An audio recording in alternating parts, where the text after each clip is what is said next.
Hey everybody, welcome back. My name is Elise, and this is 10 to Life, where we talk all things true crime. So if you are brand new and stopping by for the first time, welcome. I hope you enjoy today's case coverage, and if you are a returning subscriber, welcome back. As always, I'm so happy to have you here with me today. And as always, as a friendly reminder, if you're listening to the podcast version of this case, but you want to check out the video version to see photos, news clips, other footage, things that I include, you can hop on over to YouTube and search 10 to Life and you can watch the video version there. So one of the most exciting times in adolescence can be when we experience our first love, right? I remember mine literally like it was yesterday. Started really exciting and then it kind of ended, in disaster. And for many of us, we find our first love in high school, our first real boyfriend or girlfriend, when our parents may let us go out on dates with them, or we have our crush over to just hang out. You get the butterflies, you're trying to secretly hold hands. We get nervous when we see them at the hall at school. We might get our first kiss. For me, and I'm probably dating myself here, I would pass notes in the hallway, and there was just so much excitement around it. And while young love can be thrilling, sweet, and innocent, it can sometimes turn all-encompassing, heartbreaking, and even obsessive in some instances. And in the worst circumstances, it can even turn abusive. When you think of young high school romance and young love, you rarely think of abuse. You may expect kids to experience heartache, sure, or heartbreak and sadness, but never physical and true emotional abuse at the hands of a peer, especially somebody who you think cares for you. Breakups oftentimes feel absolutely gut-wrenching at the time, but we would never expect them to turn deadly. Unfortunately, for Kaylie Juga, the butterflies from her first love would quickly turn into feelings of fear. Her life as a bright and happy teenager would turn into a life of anxiety and stress due to the actions of her ex-boyfriend. All Kaylie wanted to do was move on, but her first love was not ready to let her go. He was going to do everything possible in his power to make sure that she stayed under his control, no matter what the cost. This case has a lot of layers to it, guys, and a lot of information and details, so it is going to be a meaty one. So buckle up and let's get right into it. 10 to Life with Elise starts right now. Kaylie Juga was a beautiful, kind, caring, and talented 15-year-old girl. She lived in Kenosha County, Wisconsin, and attended Bradford High School, where she was a cheerleader, a member of the National Honor Society, and was a great friend to many people. Her parents, Nick and Stephanie, doted over their cherished daughter. They described her as being a loving sister, having a zest for life, a contagious laugh, and having a smiley disposition that had a lasting effect on everybody she met. The disposition, friendly nature, and Kaylie's gorgeous light brown hair and hazel eyes caught the attention of fellow student Martice Fuller. Martice was 16 years old, and he was also a student at Bradford High School. He is said to have been, in general, a good student, but was more focused on his extracurricular activities. Martice was a talented athlete and was the quarterback for the school football team. So here you have the quarterback of the football team and the cheerleader. And he also had a lot of friends, like most high school students. The only difference was that he relied on his friends for much more than just friendship or hanging out or even the occasional ride to and from school. Martice's home life could be described as dysfunctional, unstable, and lacking the love and attention that most students at Bradford High experienced from their parents. At the bare minimum, most kids had a place to sleep at night, someone to make sure that they arrived to and from school, someone to check that they weren't getting into any trouble, but not Martice. And it's not said exactly what went on inside the Fuller home that caused Martice to be unwelcome there, but it is clear that an altercation did take place between he and his parents, causing them to have a fractured relationship and ultimately kick him out of the house. Even though Martice never had really any serious problems or behavior issues at school, and he was never really in any sort of trouble. He also never was in trouble with the law, but his parents obviously felt like his behavior at home was bad enough to kick out their teenage son. Martice depended on his friends for somewhere to sleep at night. for meals, for rides to and places that he needed to go or wanted to go. And at age 16 years old, bouncing around from friend to friend, it didn't provide enough stability for him, much stability at all, or feeling of belonging for Martice. And that was until Martice started dating this sweet, beautiful girl in class named Kaylie Juga. Martice and Kaylie knew each other from class, but at some point, this casual interaction between students started to become romantic and get a little bit more serious. They became flirtatious and developed into both having crushes on one another. And Kaylie came home and told her mom, Stephanie, that she liked a cute boy at school that she had met and that he was sweet, he played football, and had the same goals in mind for college that she did. Everything seemed great. And when Stephanie heard that her daughter was interested in a boy, she immediately wanted to meet him. She wanted to see this guy and wanted to see what he was all about. And I think it's normal for most parents, especially of teenage girls, to want to vet out and get to know who their daughter is dating. So Kaylie's family invited Martice to their house to come hang out and to find out more about him and his intentions with their daughter. The first interaction apparently went so well with Kaylie's family that Martice coming over to their house became a regular routine. They thought that he was a sweet kid and seemed to make their daughter, Kaylie, happy.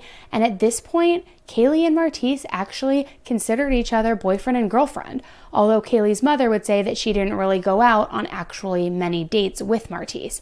They mostly hung out at the house, and Martice would accompany the family to dinner often, sometimes football games, barbecues, and things like that. A little bit more casual than true going out on fancy dates, which also is pretty typical with high school relationships. So over the course of their relationship, Martice would come over to the family home and stay for dinner between 2 to 3 times a week. And Kaylie was still very focused on school, softball, and cheerleading. And Martice was focused on football as well. And for a time, their relationship was going really well. Martice finally felt like he was a part of a family that liked having him around, and I would imagine sitting down with a close-knit family for dinner would feel comforting to a kid who didn't really experience that very much with his own family. Kaylie's mom would even pick Martice up from school most of the time, whenever she would pick up Kaylie. And again, having an adult to rely on and who cared about you probably felt very nice for Martice. Martice and Kaylie's relationship got pretty serious, and he was eventually able to be involved with their family holiday events. It was not just casual anymore. He was there for Thanksgiving and even Christmas Day.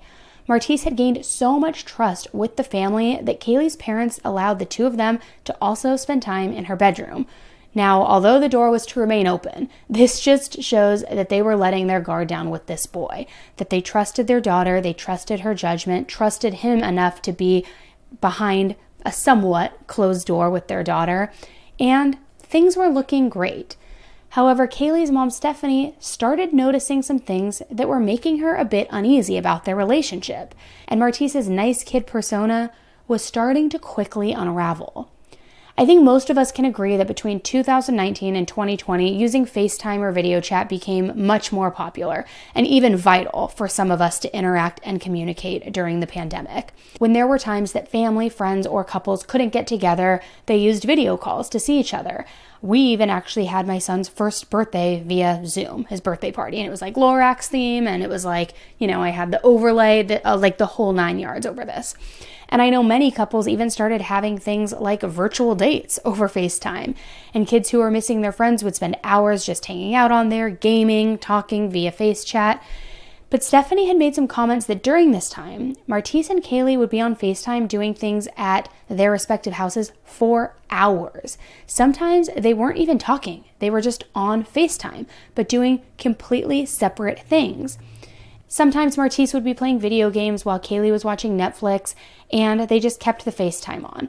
Now, I can see that parents might find that weird, but if you think about being with your spouse, friend, or even significant other, you might be occupying the same space, but not necessarily doing the same thing, even when you are physically together. I remember back in high school, even when we had landlines, cell phones weren't around at that time, having the landline and you'd fall asleep on the phone with the person. And towards like the time when you'd actually fall asleep, you weren't even talking anymore, but you still had the phone next to you, and then you would wake up in the middle of the night or in the morning and it would be a dial tone, and then you would hang up the landline. And if you were me, you would get yelled at from your mom because you kept the landline busy all night and no other calls could come in. But anyways, that is just me dating myself again. So while it didn't seem like it was a ton of red flags, Over time, it seemed that even if Kaylie wanted some time alone to just relax by herself, hang out with friends, or if she was doing anything where Martice wasn't present, he would start to insist that she be on FaceTime with him, almost as though there were a lack of trust there. And Stephanie, her mom, started to pick up on this and felt like Martice might be beginning to get a little bit controlling over Kaylie. And it would turn out that Stephanie was right, like most moms usually are. And if you're a teenage girl that watches this channel, first of all, I don't know why you watch this channel if you're young, but if you are, your mom is usually right. Let me just throw that out there right now. A woman's intuition is strong, and over a teenage daughter, it is usually like foolproof. So after about 8 or 9 months of dating, there was a sort of switch in Martice that became overbearing to Kaylie. And like I mentioned before, he was constantly wanting to FaceTime. He always wanted to check her phone. He wanted to know what she was doing. And Kaylie wasn't really feeling this side of him. And rightfully so. That can be smothering. So Stephanie explained that at times she and Kaylie would be out doing things together, like a mother and daughter do, and Martice would call over and over and over again. And at one point, Stephanie even had to answer the phone and tell Martice to stop calling, and that Kaylie would get back to him when they were home. At only 15, Kaylie was feeling smothered by Martice and was having thoughts of breaking up with him. This is pretty scary for being so young and in such a young relationship. She started to kind of pull away from Martice, and his behavior towards her started getting more and more aggressive as he began to feel her slipping away. Martice had finally found someone that he felt like he belonged with and a situation that he could possibly control when everything else in his life seemed so much out of his control. And he was going to do everything possible in his power to make sure that he did not lose Kaylie. There were times in the hallway at school when Kaylie would try to walk away from Martice, and he would grab her by the arm. Other students stated that there were several times in class that Martice would try to wrestle Kaylie's phone out of her hand so that he could look through her texts and her social media, literally trying to pry her fingers off her phone, and would hurt her hand doing this. Kaylie's best friend Jennifer said that on one occasion, he pulled her ear so hard that she fell to the floor and it made her cry. When Jennifer asked Kaylie if he had done that kind of thing before, she allegedly showed Jennifer old and new bruises on her arms.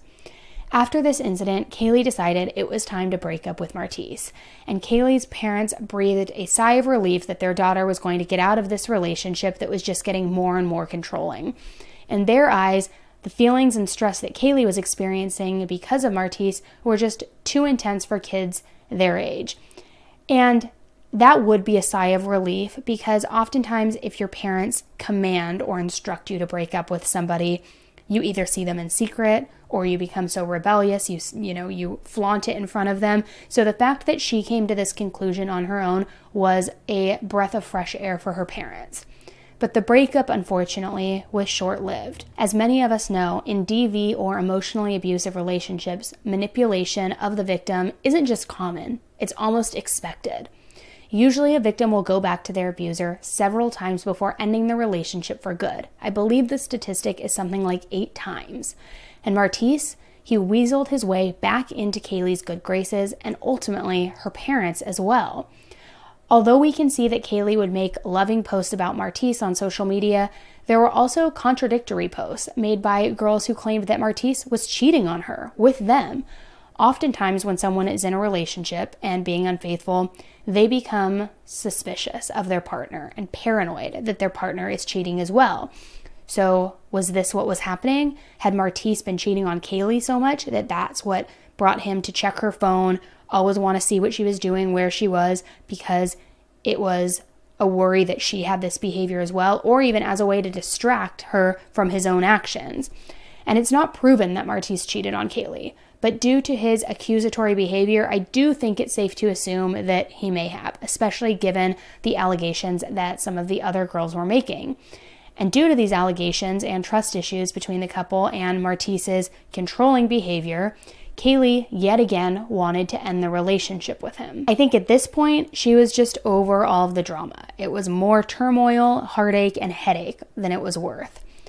After an argument in the hallway, Martice and Kaylie had science class together where they sat at the same back group table. Kaylie asked the teacher if he would separate them because she didn't want to be near him after everything that was going on. Their science teacher requested that Martice switch tables, but Martice refused.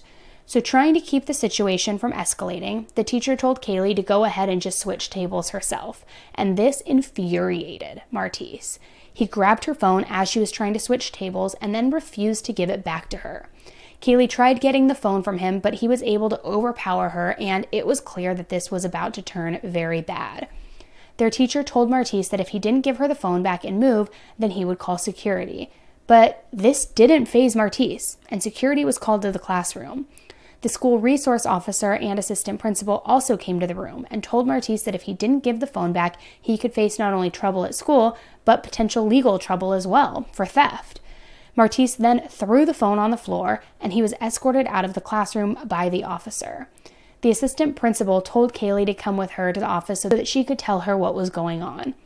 Outside of the school office area, Martice grabbed Kaylie by her backpack and said, "You really gonna do me like this?" To which the assistant principal told him to let her go immediately. The officer pulled Martice away, and the only thing Kaylie did was cry, clearly feeling extremely overwhelmed in that moment. After the assistant principal spent some time talking with Kaylie, she could see that the relationship between she and Martice was very toxic.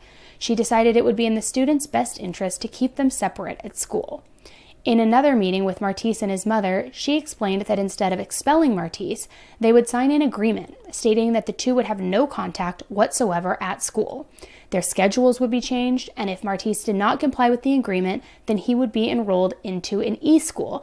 And E is not technically expulsion, because the students still participate virtually in schoolwork and learning and can graduate, but they're not able to actually go on school property. They're not allowed to participate in sports, and they can't go to any school-related functions. So in a student's eye, that would basically be like expulsion.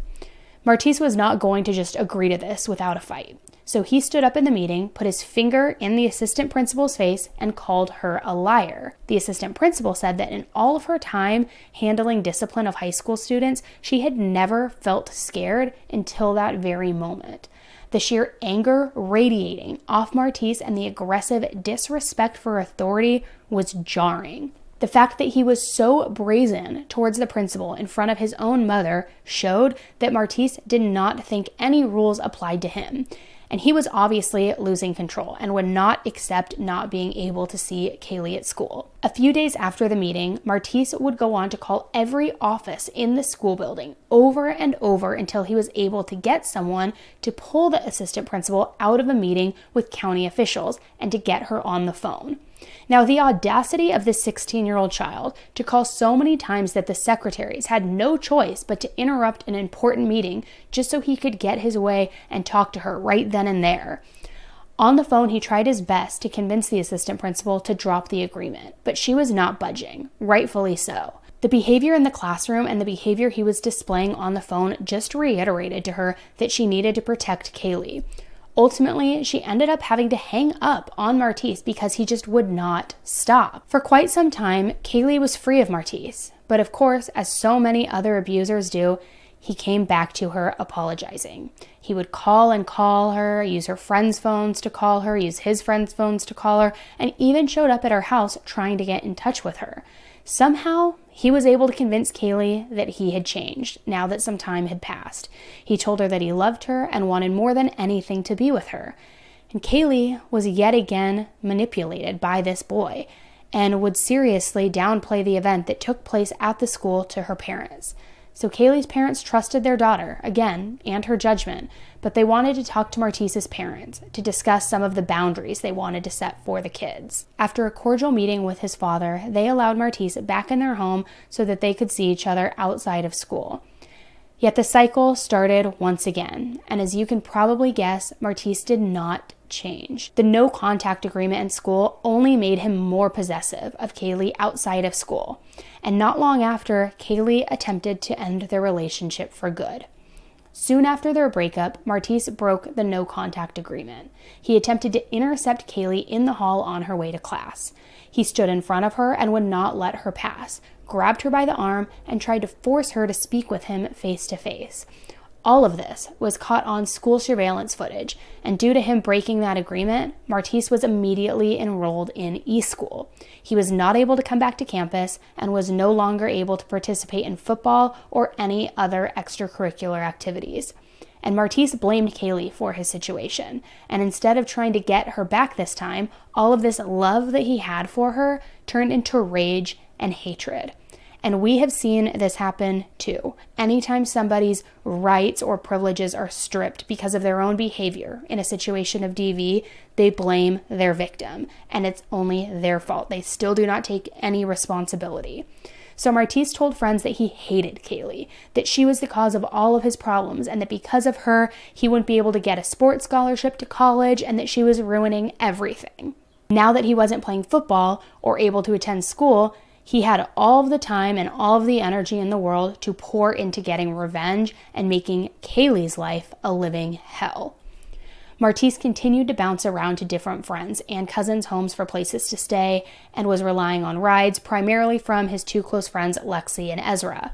Martice would periodically pop into his parents' home to get clothes or to nap, but they still were not getting along. And it's clear that Martice wasn't doing anything to try and fix whatever was going on between them so that he could come back home and have a good place to live. Not that that is really his responsibility. I get that it falls on the parents, but we'll talk more about his parents in a little bit. Just hang on. Martice started staying at his friend's house, twin boys named Nate and Kyle. The twins' mother, Melinda, opened her home to Martice because she felt sorry for him, that he was being forced to essentially sleep outside, according to Martice, and he stayed there for several weeks. During this time, Martice asked one of the twins if they knew where he could get a gun.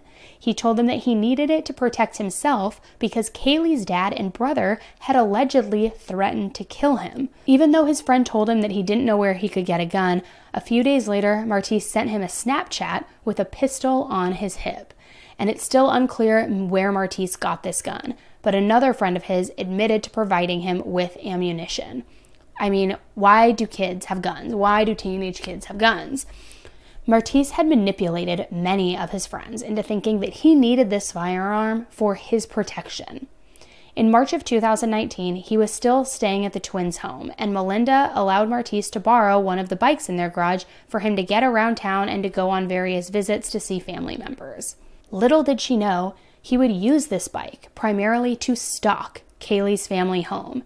He would ride by Kaylie's house constantly. He would circle the block several times and made sure that Kaylie could see him out her window. And this, of course, scared Kaylie. And she joked with her friends, "He's just so crazy, he's going to kill me," not thinking that that was even in the realm of true possibility. Kaylie had a part-time job at a local dry cleaners, which if you've ever been to a dry cleaner, you know that there is usually only 1 or 2 employees there at a time. And Martice knew this, and he would call Kaylie constantly while she was at work. Her boss even allowed Kaylie to keep the doors of the business locked because she was so afraid that he was going to turn up and come inside her job. Her boss blocked Martice from being able to call the business phone and really went out of his way to help Kaylie feel safe. I just wish that somebody had gotten an order of protection so that they could actually take legal steps into protecting Kaylie. It didn't take long until word started to get around that Martice got a hold of a gun. One day, Martice's father even called Kaylie's family home and told Stephanie that his son had been riding outside of their home with a gun. Now, I'm not really sure why Martice's parents wouldn't go and snatch their son off the street and get him some help for his clearly disturbed and scary behavior, but I suppose he did at least try to warn the family. When the twins' mom, Melinda, found out about Martice having a weapon, she told him that there was a rule of no weapons in her house. So after that, Martice did not stay at their home anymore, and he was bouncing around again, mostly from his friend Lexi and Ezra's homes. And he was still using that bike that Melinda had let him borrow to get around town, and he was using that to continue to stalk Kaylie at her job and at her home. Kaylie started to get really afraid and anxious about working at the dry cleaner because she was so often there by herself. Ultimately, she ended up writing a resignation letter to her boss, explaining that she could no longer work there. Even though Kaylie really liked working at the dry cleaners, she was forced to get a different job where more people were around and where she wouldn't be alone and feel scared. And this is awful because he was just intimidating this poor girl over and over and over. You would think that over time, Martice's anger towards Kaylie would start to subside a bit, but the more that time passed, and the more time passed that he no longer had control over her and him blaming her for his expulsion, his anger festered and it grew. It grew more intense and it grew rapidly. Kaylie really limited her group of friends during this time, and her close-knit group of friends would all turn off their phone and Snapchat locations when they would hang out with Kaylie. They knew they had to do this in order to protect her from Martice, possibly showing up wherever they were, wherever he could track them based on the location. Kaylie wasn't even able to post pictures in real time like most teenagers do these days because she was so fearful of Martice. One day, while hanging out with a friend named Desaria, he talked about how much he wished Kaylie were dead, and he told Des that she should help him kill her. Des said that she thought that Martice was just speaking out of anger, and that he wouldn't really do anything to hurt Kaylie. Des also noted that when they were hanging out, Martice was wearing a black sweatsuit, and this probably stuck out in her mind because it's not really the kind of outfit that you would expect somebody to be wearing in the spring. There was apparently even a time when Martice told Des that he would just do it himself, since she apparently didn't want to help him do it. But still, Des said that she wasn't sure that he was serious. At the beginning of May, Martice would frequently stay at his friend Ezra's house, which was conveniently located just across the road from the subdivision where Kaylie lived. He would store his gun there and his bike when he wasn't using it. On May 8th, Martice spent the night with his friend Lexi. The next day around noon, Martice decided to go to his friend Ezra's house and asked Lexi if she would pick him up from there in about an hour or so. Lexi was a really good friend to Martice, and it even seems like maybe she was possibly being manipulated by him as well, because she pretty much did whatever he asked her to do. And maybe the relationship was even a little bit more than friendship. When Martice got to Ezra's house, the two talked and hung out a bit before Ezra had to go back to the school at the end of the day. He was heading back to the school to support some friends at a college signing ceremony. Martice put on a gray hoodie and his black Under Armour book bag and left on the bike that he had stored there, and Ezra headed off to school. That same day, Kaylie Juga picked Kaylie up from school like she did every other day. When they got home, Stephanie took a shower while Kaylie relaxed and listened to music in her room before they both had to head to work. The two danced around in Kaylie's room a little bit, and Stephanie said that she would playfully swat at Kaylie because of her song choices. Then, when Kaylie started to get ready for work, Stephanie went to go do her hair. While Stephanie started to blow dry her wet hair, she heard a bang and a blood-curdling scream. She heard several more bangs and ran to find someone wearing a black sweatsuit standing over her daughter with a gun. She looked at the intruder and said, "You don't have to do this," to which he replied, "Yes, I do." The gunman lowered the barrel of the gun towards Stephanie's chest and fired. She quickly slammed the door to Kaylie's room, creating a barrier between her and the gun, but the person was able to push it open. Luckily for Stephanie, the gun ran out of bullets, and the gunman ran from the house. Stephanie frantically called 911 and went to her daughter, who was bleeding from several gunshot wounds. Even though she was shot herself, her only priority was to keep Kaylie alive. She pleaded for Kaylie to stay with her. Before long, the surrounding neighborhoods could hear dozens and dozens of sirens that soon arrived at the family's home. When police got there, one started working on Kaylie. He says that he felt a faint pulse and started administering CPR. Other officers went to clear the house to make sure that the assailant was gone, and one was asking Stephanie questions about what happened. When they asked her who had done this to them, she immediately and confidently said, "Martice Fuller." While working on Kaylie in the grass outside their home, paramedics made the call that she was gone. At only 15 years old, Kaylie Juga was dead. This would start a manhunt for Martice, who had arrived back at Ezra's home not long after he'd left. Ezra's mom later testified that when Martice entered the home, he was crying. She said that this was not like normal crying. It was more like wailing. When she asked him what was wrong, he said he was trying to get in touch with his mother, but was unable to. Martice then called Lexi and said he needed her to come and pick him up immediately. Lexi told him that she would come, but that it would be a little bit because she had to go home first. Martice tried finding rides from other friends, almost as if he was trying to get away from Ezra's home as quickly as possible.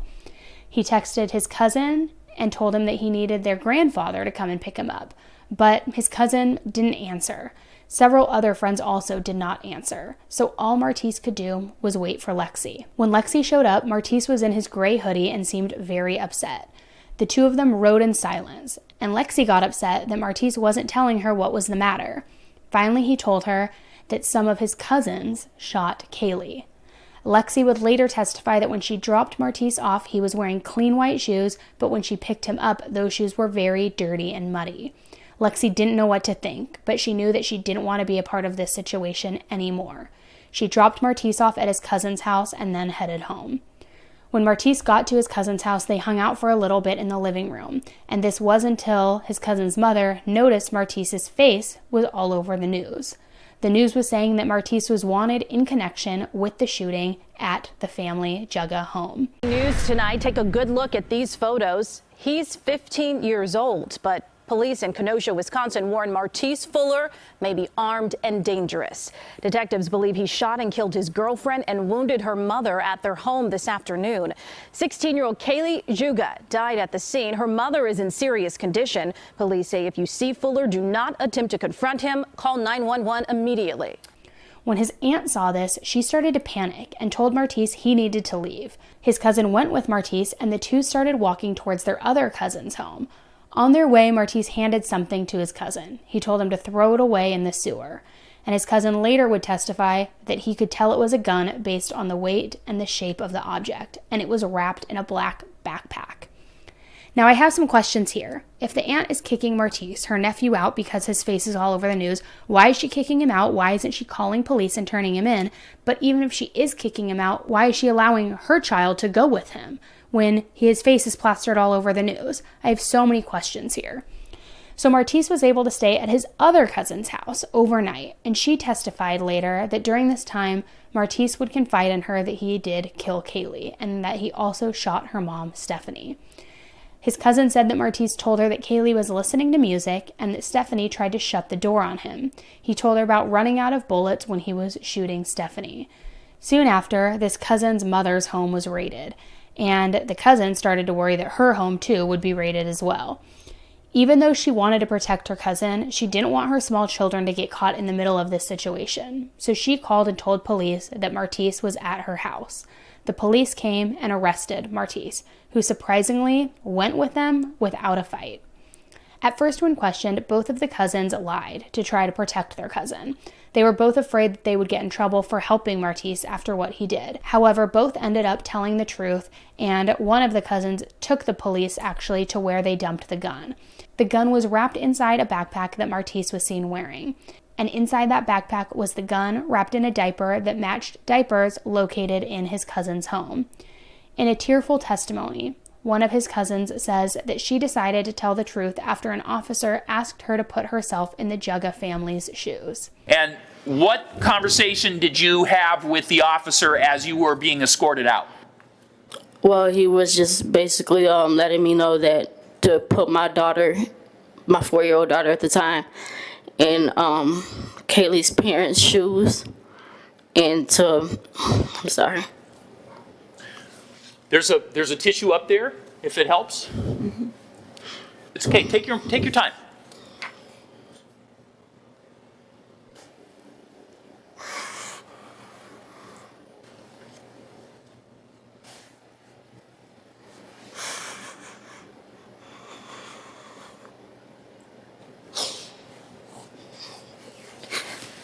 The detectives was telling me to put my daughter in their shoes and to see how I would feel about, something happening like that to my daughter. And that impacted you, didn't it, when he said that to you? Yes. So after you thought about that, did you tell the officer? Did you respond or say something to the officer after you were already out of the interview room? I'm sorry. Yeah. After the officer said to you, hey, please think about your daughter, and if this was you in the shoes of the Juga family. Mm-hmm. After he said that to you, you were being escorted out, right? It looked like you were done, right? Yes. And did you then say to the officer after he said that, did you tell him something that caused him to actually stop and bring you back? Yeah, that Martice actually confessed to me that what he did. Obviously, the evidence was stacked up against Martice, and the trial was set to begin in 2020. However, the trial was delayed because during jury selection, Martice saw a document with potential juror names listed on it, and he memorized the names. He called family members and friends and tried to get them to contact the people on the list and convince them to find him innocent. Martice was charged with jury tampering, which was just another example of him trying to gain control and show that he had absolutely no remorse and no respect for the justice system. The prosecution laid out all of the evidence against Martice. There was home security footage of someone in a black sweatsuit riding the bike past the family home and video of that same person hopping fences in their backyard. The prosecution concluded that Martice must have changed out of his gray hoodie at a local park, got into his black sweatsuit, and then changed again after he committed the murder. His cousin testified that she had seen Martice in the same black sweatsuit before, but that the sweatsuit was never found. Every person in Martice's life, with the exception of his parents, would testify against him in the trial for the murder of Kaylie Juga. All of his friends, their parents, his cousins, school faculty, and more showed up to testify against him. Melinda, the mother of Martice's twin friends, testified that the bike seen in the security video was the same bike that she had lent to him. Forensic analysis testified that the gun that was used to kill Kaylie and to shoot Stephanie was the same type of gun that Martice had in his possession. Perhaps the most disturbing piece of evidence was from the medical examiner. He testified that according to Kaylie's wounds, Martice shot her several times in the chest and then stood over her and shot her in the face. The wounds indicated that the gun was in such close proximity to Kaylie that she actually had burns from the gunpowder in addition to the bullet wounds. With so much damning evidence, the defense team was really left grasping at straws. They tried to argue that the jury should not consider that Martice stalked and harassed Kaylie. They said that Martice was not on trial for stalking and that it didn't have anything to do with the shooting allegations. Stephanie Juga bravely took the stand to testify, and she told the court what happened to her that day. The defense tried to argue that during the times of trauma, a victim can forget details and can see things differently. So her testimony naming Martice as the gunman couldn't be credible. But Martice was somebody who Stephanie knew well. And I would think that since she looked him in the face and they even exchanged words, that she would be able to successfully identify who it was that shot her. And in a moment like that, it's my belief that you wouldn't forget a face. And the jury agreed, because Martice was found guilty of first-degree murder, attempted murder, and burglary. This was the only time throughout the entire trial that Martice showed any sign of emotion. During the sentencing, the defense asked for 25 years with the possibility of parole. They argued that when Martice committed the murder, he was only a child. They said Martice should be given the opportunity to rehabilitate and eventually be able to re-enter society. The judge and the prosecution did not agree. During closing statements, the prosecution described Martice as a deceitful, manipulative, selfish, abusive, and was a person who would go to any length not to lose control. And here is what the judge had to say. Today is a final day for me in this tragedy that you, Martice, caused for this family, the family of a young girl that you murdered, a mother and a wife that you attempted to murder, and their family, and a community that watched in horror as the story of your ruthless, depraved, and violent story unfolded. It was unfathomable for all of us to think that a boy 15 years old could plot and plan ruthlessly to kill Kaylie and her mother. There's no final day for them, their loved ones, or for your own family. Your actions killed a young girl, wounded and scarred a mother, damaged two brothers and a father, and that damage will not end emotionally, physically, or societally. Their burden is enormous and endless. This was a family that warmly admitted you into their circle of family and friends. They ate with you and included you in family activities. They were good to you. They considered you a friend of their daughter. And when teenagers of all ages choose to date and be with friends with other people, you decided you would not allow Kaylie to make that choice. A choice of adolescent friendship that probably every person in this room has made many times before they marry as an adult. Instead of enjoying that friendship that you had, you decided it would be terminated, like a hitman. We saw the plan, the calculating moves that you made to carry out your hatred and your vengeance, the efforts to cover up your heinous act. We also saw the decency of a community in testifying in this case. We heard of the efforts of the school district to put an end to your controlling and compulsive efforts to wall off this young girl from others. You would have none of it. I saw you assert your constitutional rights in a trial that you had every right to do. But I watched as Mrs. Juga, the woman you attempted to kill, testified bravely, while you showed not one semblance of compassion or remorse. You sat emotionless until the verdict was returned.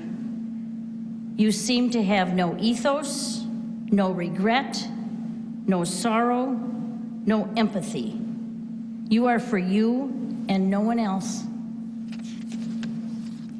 Much time has passed, and now you're 18. And what have you done since then? You attempted to tamper with my jury. You gathered other inmates to brutalize other inmates. I don't have any knowledge about this other letter, but certainly that isn't a star. You have not shown any attempts to acknowledge your wrong or express remorse in your actions. You are a very dangerous and a damaged human being. You have the soul that God gave each one of us, but it seems it is not bent toward compassion, kindness, or remorse. I'll pray that it be repaired in some manner, but I don't hold the solution for it. These crimes were not the impulsive acts of an undeveloped child. These acts were performed deliberately and with much thought and planning. You do not stand before this court with a damaged childhood. You don't have a history of mental illness. You're intelligent, you are socially developed, you are athletically gifted, you have no prior record. People believed in you and your talents and your future. Your parents worked on your behalf to raise you well. You rejected them. You rejected the coaches who could have helped you. You rejected the school's directions. You rejected the rules of society. And you rejected the rule of law in the processing of this case. The taking of a human life is the most serious of crimes, which is why the legislature has said it statutorily as they have. The attempting of taking the life of Mrs. Juga was a continued part of your plan to cover your murder of Kaylie, and luckily for her, you ran out of ammunition. I don't have any ability to trust that you will never commit these acts again. You continued violent behavior in the jail. The court has no trust whatsoever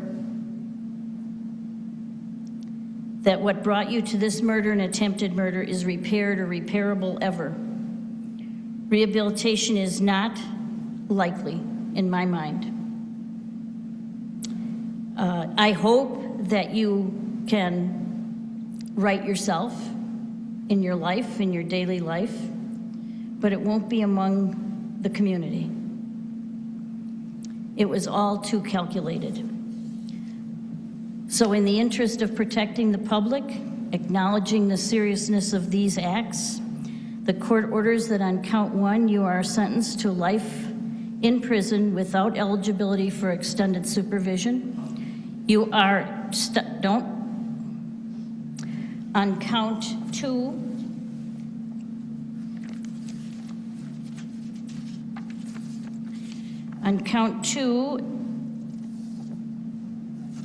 the court is ordering 15 years in prison, followed by 6 years of extended supervision, consecutive to count one.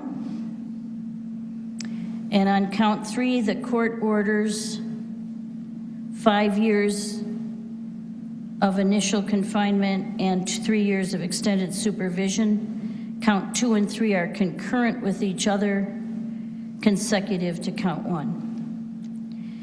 You are convicted of a felony. The law prohibits you from ever owning or possessing a firearm. If you are found to own or possess a firearm, you would be charged with a felony offense, which carries 10 years in prison and a fine up to $25,000 or both. You're required to submit your DNA sample if that has not already been accomplished.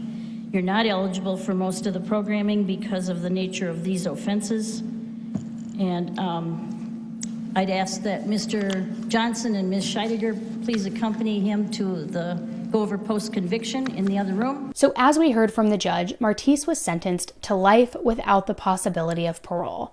I think in some situations, a case can be made for not trying crimes committed by minors as adults, but Martice committed these murders when he was 16 years old.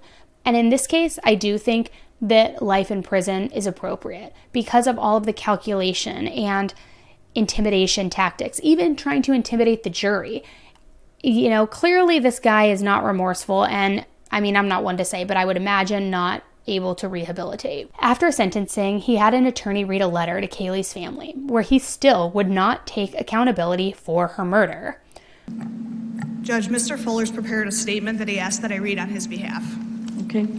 As you know, court reporter, read slowly, okay? Yes. Martice writes, wholeheartedly, I wanted to write this giving my sincerest apologies to this family I once shared time and love with. Truthfully, I am sorry about the pain you've all suffered through this, but more importantly, the loss of my ex-girlfriend Kaylie that I loved too. So I am sorry. Despite the hatred that is against me, I still am sorry. But I have to continue to stand innocent because I am. And I know that I've barely showed emotion throughout my time, but in all honesty, it is because it's hard to have tears left to cry knowing my mom lost a son, one of her children too. But I am sorry. And I hope you all can eventually see in your hearts and vision that I am not the person the media has made me out to be. Thank you for the chance to hear me out. While in jail awaiting trial, Martice was manipulating other inmates to commit acts of violence for him. He showed zero remorse and didn't even attempt to act right while in jail. Some questions I have about this case mostly relate to Martice's parents. In Wisconsin, it's actually considered abandonment if parents kick a minor out of their home. Regardless what the issues were that they were having with Martice, it was their responsibility to sort out those issues with him. He was their son, and they were allowing him to essentially couch surf and mooch off his friends and their families. His parents even knew that he had a gun and warned Kaylie's family about this, yet they didn't do anything about it, and they didn't yank him off the street. At 16, a child still needs guidance from their parents. If Martice's parents had been a little bit more active or involved, or had tried to get him help when he was being abusive towards Kaylie, and especially when he got a gun, maybe this wouldn't have happened. I want to know why there were no charges against his parents. It's every parent's responsibility to keep their kids out of trouble, or to at least attempt to keep them out of trouble. And I'm also not sure if the school was aware that Martice was put out of his home, but if so, why wasn't a call made to CPS? So many lives have now been ruined due to the choices of Martice Fuller. Martice manipulated and used every person in his life and put so many other lives at risk by getting them involved in his crimes. The Juga family will have to live in pain forever due to the loss of their daughter, and Martice will live the rest of his life in prison. As I said at the beginning of this story, we rarely think of young love turning obsessive or abusive. And I hope that this case encourages parents to trust their gut when it comes to someone that their child is dating. And I hope that it also helps younger people to open their eyes to the behavior of their partner that they're dating. If you notice controlling behavior, nip it in the bud. Teenagers can be very persuasive, and I know that the family's wish was that they hadn't allowed Martice back into their home. However, that may not have been enough to save Kaylie, but parents still have to do all they can to protect their children. If it means switching schools, reporting to the school administration, even to the police, or in extreme circumstances, moving away, if necessary, we have to do what we have to do to keep our kids safe. The moment it was known that Martice was riding around outside the family home with a gun is the moment that his parents should have intervened. Actually, they should have intervened sooner, but at least at this moment, they should have intervened and sent him to some kind of military school, or at least gotten him some sort of therapy or help, done something. Kaylie deserved so much more out of life, but Martice stole that from her. And I really hope that if a teenager who is dealing with a toxic relationship or a parent hears this story, that they will remember what happened to Kaylie and try to distance themselves as much as possible from that toxic person. I hope that if any kids notice their friends getting a little too obsessed with somebody or being the target of obsession or hear threats being made, that they take it seriously and do the right thing and tell the authorities and tell the family members. This is such a senseless and brutal tragedy that I believe could have been avoided at several different markers along the way. Whether it was an order of protection filed, whether it was switching schools, whether it was getting Martice help from the family, there were so many different points along the way that I feel anybody could have intervened, and ultimately Kaylie may still be with us. She may not be, because maybe it seemed as though Martice was going to figure out a way and do whatever he could, but she very well could be.